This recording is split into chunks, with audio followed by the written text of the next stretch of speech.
Hey, welcome back to the channel. It's your man Prime Time, and you already know you on PrimeTime Talk TV. And yeah, I'm back at you with another good video, and you already know the routine. Once you enter my house, wipe your feet off, hit the like button, hit the subscribe button, and smash the bell icon so you can be notified the next time I drop these next latest and greatest videos like these. For Prime Time. To this day. Oh man, let's go ahead and jump on into this video, shall we? How about the second press conference for Terence Bud Crawford versus the 3-belt title holder, Errol the Truth Spence, and Terence Crawford coming in with the WBO strap. So this right here is the biggest undisputed welterweight championship of our era. And I tell you what, these guys did not disappoint in the press conference. This is something that I waited for about, 4 years for this fight to materialize. And now it's finally here, and the trash talking has started. Now, granted, these are two of the most reserved boxers, in the game. They don't do a lot of rah-rah and a lot of threatening, kind of like how Tank Davis and Adrian Bronner, and Mike Tyson, and Deontay Wilder. Those are some of the best. Teofimo Lopez, Rolly Romero. Those are some of the best trash talkers. But then you have some of the most elite fighters that are more reserved. They don't do a lot of trash talking. They do all their trash talking with their fists in the ring. And that was one of the reasons why Bob Arum, rode Terence Crawford so hard. You remember him saying, oh, he can't sell no tickets, and oh, I could have built a mansion with all the money I lost off of Terence Crawford, and yada yada yada. Well, that's because he wasn't the trash talker. He just needed somebody to promote him because he's that good. He's that good of a fighter. Same thing with Errol Spence. He don't do a lot of talking, a lot of trash talking, but when he get in the ring, he let his fist do the talking. And that's what you have with these two fighters. You have two reserved, well-mannered fighters. Terence Crawford don't smoke, don't drink. And Errol Spence, he's more of a country boy from Texas. He got his own ranch and range with horses and chickens and all that type of stuff. So, these two fighters right here are kind of the more traditional laid-back fighters of this era. And hey, nothing wrong with it, because both of these fighters always go in the ring and perform above and beyond what we expect. And now we have these two fighters facing off July 29th. They did their second press conference in New York, and I tell you what, this press conference was better than the first one. Maybe they, unwound a little bit and laid back a little bit, because the threats was definitely on. Terence Crawford said that he gonna reel Errol Spence in on the bank, since he called himself the big fish, and he gonna gut him. He gonna weigh him first, then he said he gonna gut him, then he said he gonna skin him, then he gonna fillet him, he gonna serve him up to everybody. He asked the audience, do y'all like fish? But how about this? Errol Spence interrupted him and said, hey, you ain't gonna reel me in with no daggone fishing pole. He said, you gonna need a submarine to reel me in. He said, you gonna need China, he said, you gonna need all kinds of boats and submarines and forces to bring him in on the land. He said, I'm Moby Dick. He said, I'm the big fish, I'm the big shark. Oh man. And he said, look, he said, I ain't, I'm from Jamaica. He was like, we're gonna be smoking on bud.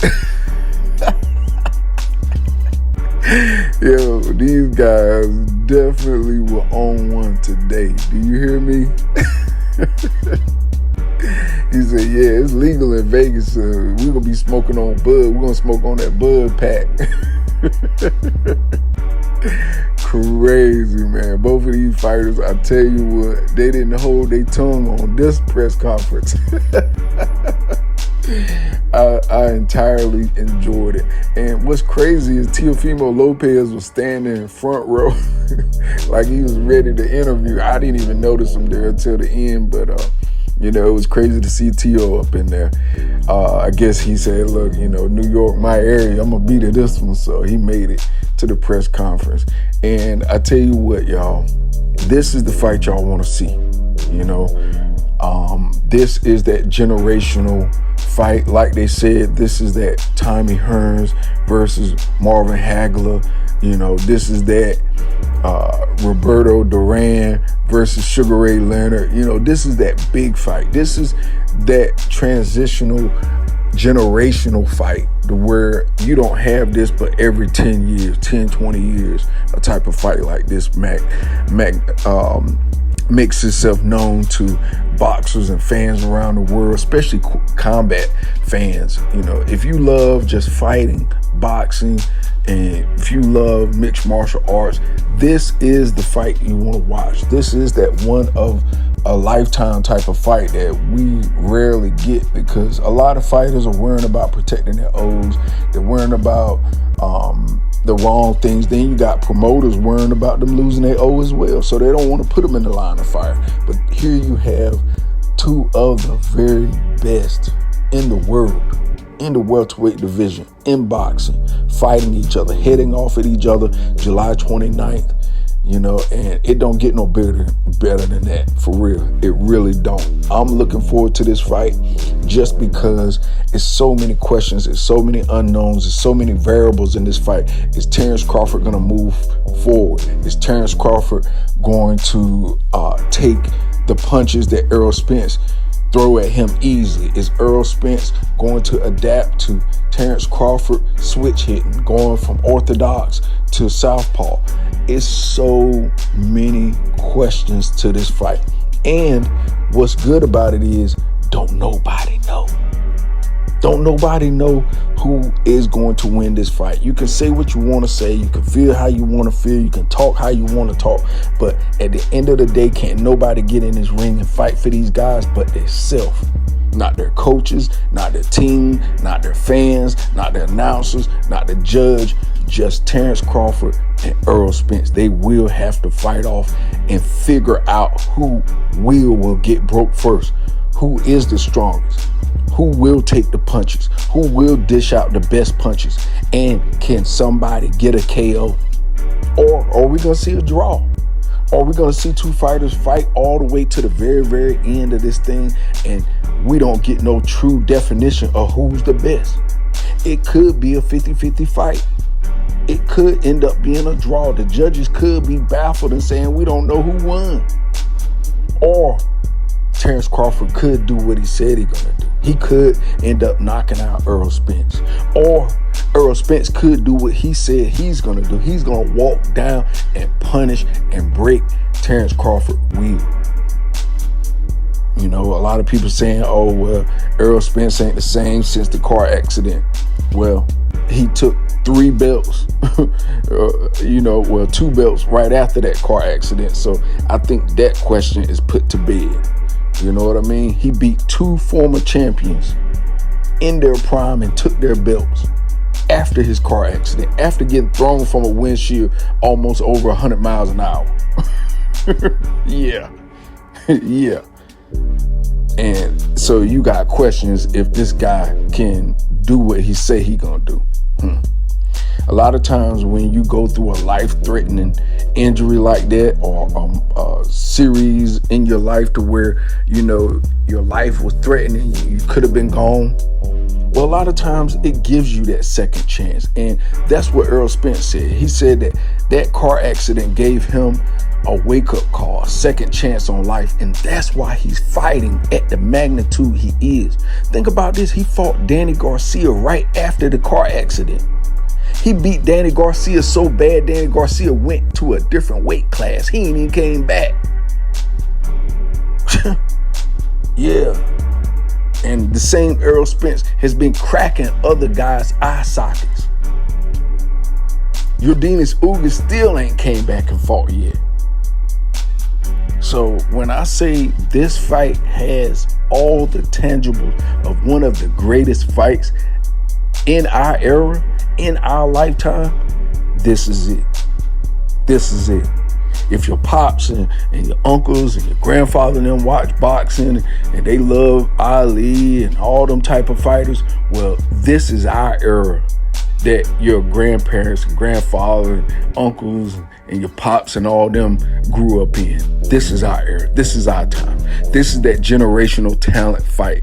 These are two of the best fighters in their prime, not when they're too old like Mayweather and Pacquiao was. It took a little too long for that fight to materialize. Let's be honest. But this fight right here, it's on time. It's actually ahead of time. It's July 29th. We are in June. Wow. So with that being said, y'all get ready. Get ready for the biggest fight. The biggest fight of this year. Period. And I can pretty much rest assured it's going to be a rematch. You know, it's a rematch clause already put in place. So it's going to be a rematch. But first, we got to get through the first fight. We got to see who is going to be the man, who is going to get their hands raised at the end of this fight, who is going to walk away with all 4 of the belts, or really 5 if you count the Ring Magazine belt, Lineal Championship belt. Who is going to be the apex predator? Who is going to be the one to shut the mouth of the other champion? Who is going to be the one to walk away with all of the titles? Well, that's going to be determined July 29th. So anyway, with that being said, that's all I got for this video. You already know the routine. When you leave my house, hit that like button, hit the subscribe button, smash the bell icon so you can be notified the next time I drop these next latest, greatest videos here on Primetime Talk TV. And I'm on social media everywhere. And definitely go to the website, PrimetimeTalkTV.com, and copy some merch. And also join that Discord with Universe Boxing. All right, y'all. Peace, love. I'm out. Till next time.